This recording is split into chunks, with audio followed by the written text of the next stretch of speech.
Hi hello. അപ്പോൾ ഇന്നിപ്പോൾ ഞാനൊരു സംഭവം നടന്നത് ഒരു വീഡിയോ കാണിച്ചു തരാം. പിന്നെ തിരക്കുള്ളവർ കാണാൻ നിൽക്കണ്ട, സ്ക്രോൾ ചെയ്ത് പോവാം. അല്പം മനുഷ്യത്തുള്ളവർ തീർച്ചയായിട്ടും ഇത് കാണണം. കാര്യം ഇത് നമ്മുടെ എല്ലാവരുടെയും ജീവിതത്തിൽ നടന്നുകൊണ്ടിരിക്കുന്നവരെ. അപ്പോൾ വീഡിയോ കണ്ടതിന് ശേഷം ബാക്കി ഞാൻ പറഞ്ഞു.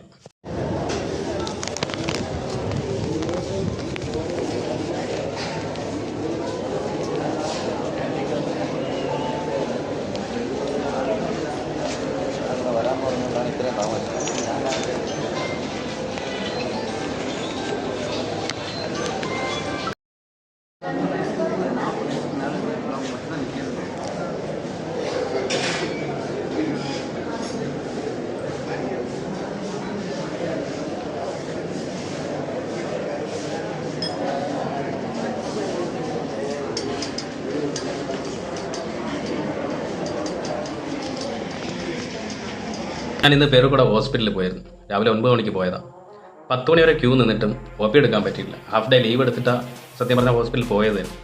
അവിടെ ചെന്നപ്പോഴത്തേക്കാ 3 വരിയായിട്ട് ഇങ്ങനെ ആൾക്കാർ നിരന്ന് നിൽക്കുക. അതിലും ബഹുരസം എന്ന് പറഞ്ഞു കഴിഞ്ഞാൽ ഈ 60 വയസ്സുള്ള മുകളിലുള്ളവർക്ക് ഒരു പ്രത്യേകിച്ചൊരു ക്യൂ ഉണ്ട്. ആ ക്യൂവിൽ നിന്ന് ബൈസ്റ്റാൻഡറായിട്ട് വന്ന ആൾക്കാരാണ് ക്യൂ നിന്നത്. അപ്പോൾ ആ OP വിഭാഗത്തിൽ ഇരുന്ന സ്റ്റാഫ് പറയാണ് പേഷ്യൻ്റ് വന്ന് നിന്നാൽ മാത്രമേ OP ടിക്കറ്റ് തരത്തുള്ളൂ. അപ്പോൾ അവിടെ മുതിർന്ന ഒരു സ്ത്രീ, അതൊരു അമ്മ ഉണ്ടായിരുന്നു. അവർ പറഞ്ഞു, എൻ്റെ അച്ഛൻ അസുഖമല്ലാതായി വന്നിട്ടുള്ളത്, പുള്ളി വീൽ ചെയറിലിരിക്കാൻ, ആ പുള്ളിയെ കൊണ്ട് നിർത്തിയാലേ നിങ്ങൾ OP തരത്തുള്ളൂ. അങ്ങനെ അവർ തമ്മിൽ ചെറിയ സംസാരങ്ങളൊക്കെ ഉണ്ടായി. അപ്പോൾ സംസാരം ഉണ്ടായപ്പോഴത്തേക്ക് ഇപ്പോൾ നമ്മുടെ ഗവൺമെൻറ് ഹോസ്പിറ്റലിലെല്ലാം സെക്യൂരിറ്റി ആയിട്ട് നിൽക്കുന്ന ആൾക്കാർ ഒരു ഗുണ്ട ആറ്റിറ്റ്യൂഡിലാണ് നിൽക്കുന്നത്. ജനങ്ങളോട് എങ്ങനെയാണ് മര്യാദയ്ക്ക് ഇടപെടേണ്ടതെന്ന് അവർക്ക് തന്നെ അറിയത്തില്ല.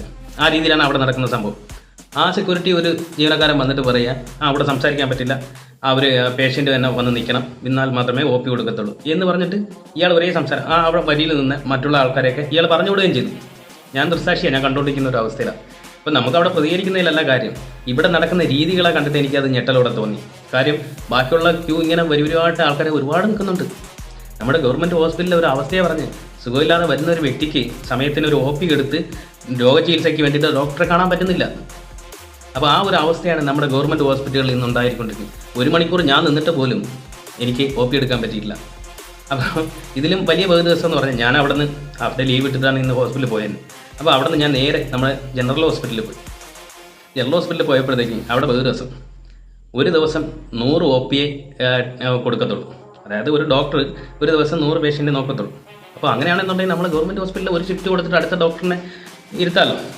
ഇപ്പോൾ രോഗിയായിട്ട് വരുന്നവന് ഇപ്പം 100 വരെ നോക്കുള്ളൂ എന്ന് പറഞ്ഞിട്ട് നമ്മളെ രോഗത്തെ കൺട്രോൾ ചെയ്ത് നിർത്താൻ പറ്റും. എല്ലാവർക്കും അങ്ങനെ നിർത്താൻ പറ്റത്തില്ല. പല രോഗങ്ങളും പല കാരണങ്ങളുമാണല്ലോ. ഇത് നമ്മുടെ ഹോസ്പിറ്റലിൽ നടന്നുകൊണ്ടിരിക്കുന്ന കാര്യങ്ങളാണ്. അപ്പോൾ ദയവ് ചെയ്ത് ഞാൻ ഈ വീഡിയോ ചെയ്യേണ്ട കാര്യം എന്ന് പറഞ്ഞു കഴിഞ്ഞാൽ, നാളെ നിങ്ങളോ നിങ്ങളുടെ വീട്ടുകാരോ ഹോസ്പിറ്റലുകളിൽ ഇതേപോലെ പോകും. ഗവൺമെൻറ് ഹോസ്പിറ്റലിൽ നമുക്ക് പോവേണ്ടി വരും. മനുഷ്യനായിട്ട് ജനിച്ചു പോയില്ലേ, അപ്പോൾ അസുഖങ്ങൾ വരാതിരിക്കില്ലല്ലോ. അപ്പോൾ ഹോസ്പിറ്റലിൽ പോകേണ്ടി വരും.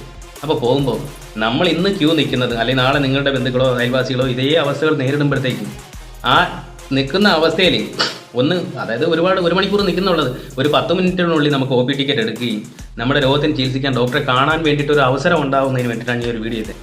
നമ്മളെ ബഹുമാനപ്പെട്ട ആരോഗ്യവകുപ്പ് മന്ത്രി വീണ ജോർജ് അവറുകൾ അറിയുന്നതിന് വേണ്ടിയിട്ട്, അല്ലെങ്കിൽ കേൾക്കുന്നതിന് വേണ്ടിയിട്ടാണ്. ഞാനിപ്പോൾ ഒരു റീച്ചിന് വേണ്ടി ചെയ്യുന്നതല്ല. കാര്യം നമ്മുടെ സിസ്റ്റത്തിന് ഒരു മാറ്റം വന്നാൽ മാത്രമേ, നമ്മുടെ ഹോസ്പിറ്റലുകൾ എത്ര ഡെവലപ്മെൻ്റ് ആയിട്ടും കാര്യമില്ല.